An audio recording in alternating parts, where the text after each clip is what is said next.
Assalamualaikum warahmatullahi wabarakatuh. Hai semua, perkenalkan saya Hasabila Fajri Ramadhani. Saya mahasiswi dari Teknik Informatika dengan NIM 2506051100175. Jadi pada kesempatan kali ini saya akan membahas seputar internet, yaitu kekurangan dan kelebihannya dalam untuk memenuhi tugas ujian akhir semester pada mata kuliah Introduction to Computer Science. Oke, latar belakang dalam pembahasan ini pada dasarnya internet itu sudah bagian penting dalam kehidupan kita atau bagian umum dalam kehidupan kita yang dimana untuk berkomunikasi dan tukar informasi secara cepat dan luas dalam kegiatan kita sehari-hari. Maka dari itu patutlah kita juga mengerti apa itu kekurangan dan kelebihan dalam internet bagi kita sendiri untuk memaksimalkan manfaatnya dengan meminimalisir kekurangannya untuk diri kita sendiri. Ini kita skip aja dikarenakan pada pembahasan ini dasarnya kita akan membahas mengenai kelebihan dan kekurangan internet secara mendalam. Oke. Yang pertama apa sih internet itu? Jadi kita ulas sedikit aja bahwa internet itu adalah sebuah koneksi yang menghubungkan antara perangkat satu ke perangkat yang lain dengan protokol yang berfungsi sebagai menyambungkan untuk berkomunikasi dengan cepat dan luas. Dan beberapa fakta internet di Indonesia, yaitu yang pertama pada tahun 2025 bahwa jumlah pengguna internet itu melonjak hingga 229,4 juta jiwa, dan tertinggi itu ada di Pulau Jawa dengan persentase 84,69%, dan kontribusi kedua setelah Pulau Jawa yaitu Pulau Sumatera, dan yang terakhir ada Pulau Maluku dan Papua. Oke, beberapa kelebihan internet yaitu yang pertama ada bidang sosial, ada komunikasi unlimited di mana pengguna bisa berkomunikasi dengan siapapun dan kapanpun serta dimanapun tanpa ada gangguan apapun jika menggunakan internet. Yang kedua, jaringan luas, kita bisa menggunakan internet untuk kita mencari relasi dengan jarak sejauh-jauhnya untuk mengembangkan beberapa potensi yang ada pada dalam diri kita.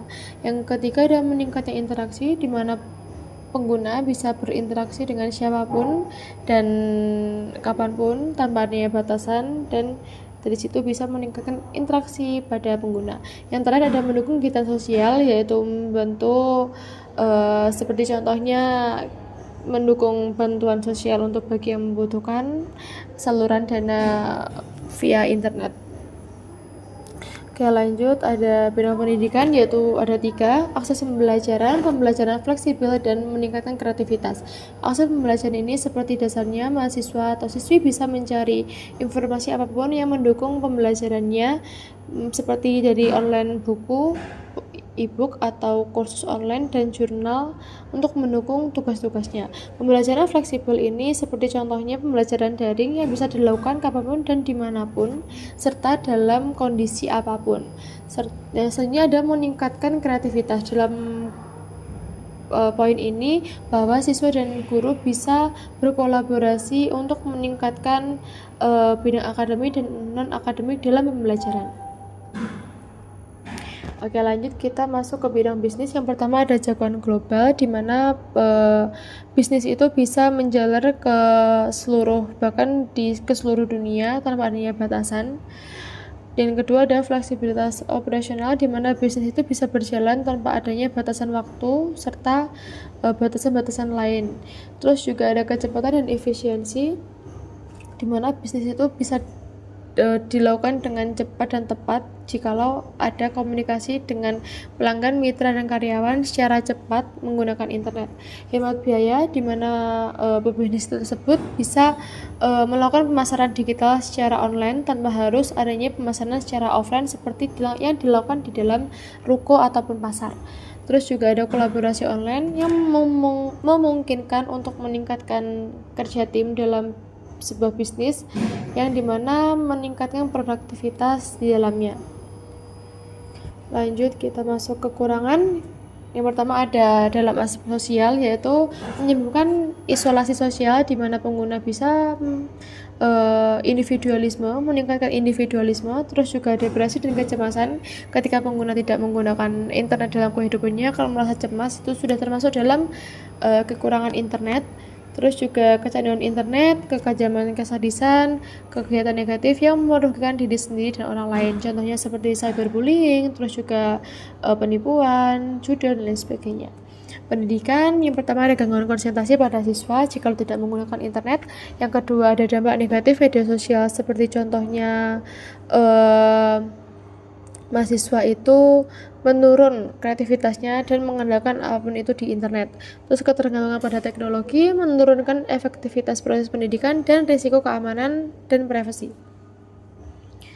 Kita masuk ke aspek bisnis dan kesehatan mental. Yang pertama yaitu risiko keamanan data, gampangnya rentan bocor data bisnis tersebut. Terus juga ada persaingan kuat dan penipuan. Sekarang sudah marak sekali kan penipuan online yang dilakukan dengan embel-embel bisnis dan perdagangan yang lainnya. Terus juga ada ketergantungan pada internet dan infrastruktur serta masalah pemasaran strategi bisnis. Kesehatan mental yang pertama ada kecanduan internet dan penggunaan yang berlebihan yang dapat memicu stres, gangguan tidur yang dimana pengguna bisa tidak tidur nyenyak jika tidak menggunakan internet terlebih dahulu, terus menurunkan kesehatan fisik dan mental serta paparan konten negatif dan tekanan sosial. Selanjutnya ada fakta-fakta dampak internet. Yang pertama dalam aspek sosial, pengguna media sosial ini seringkali kurang atau bahkan lebih dari 3 jam dalam sehari menggunakannya, yang dimana beresiko mengalami isolasi sosial, juga mengalami cyberbullying, terus juga depresi, dimana internet juga mengurangi interaksi tatap muka hingga 30% pada generasi Gen Z seperti saya sendiri. Terus juga ada aspek bisnis, dimana risiko bocornya keamanan data. Sekarang sering maraknya hampir 43% serangan cyber yang mengakibatkan kerugian data-data hingga $25.000 per insidennya. Terus juga sering bisnis tutup dalam kurun 6 bulan setelah pelanggaran data besar dan menyumbang kebocoran data bisnis global pada 2024. Terus juga aspek pendidikannya, yang pertama siswa itu bisa turun multitaskingnya, juga kehilangan efektivitasnya dan pemahaman materi. Notifikasi smartphone juga bisa mengganggu konsentrasi mereka. 70% pelajar juga bisa mengakui sulit konsentrasi karena akses mudah di hiburan digital. Dan selanjutnya ada aspek kesehatan mental, yaitu kecanduan dan stres. 6-9% populasi dunia itu mengalami internet addiction disorder atau AD. Terus juga penggunaan yang berlebih serta FOMO, fear of missing out, yang dialami hingga 56% di media sosial.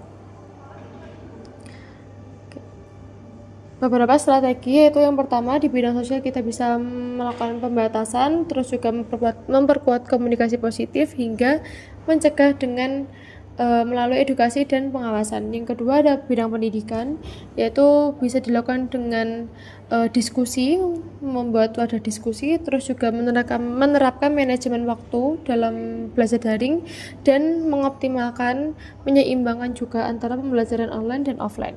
Bidang bisnis yang pertama itu ada menerapkan protokol keamanan dengan ketat, terus juga memperluas pasar, meningkatkan efisiensi operasional, dan waspada akan ancaman cyber.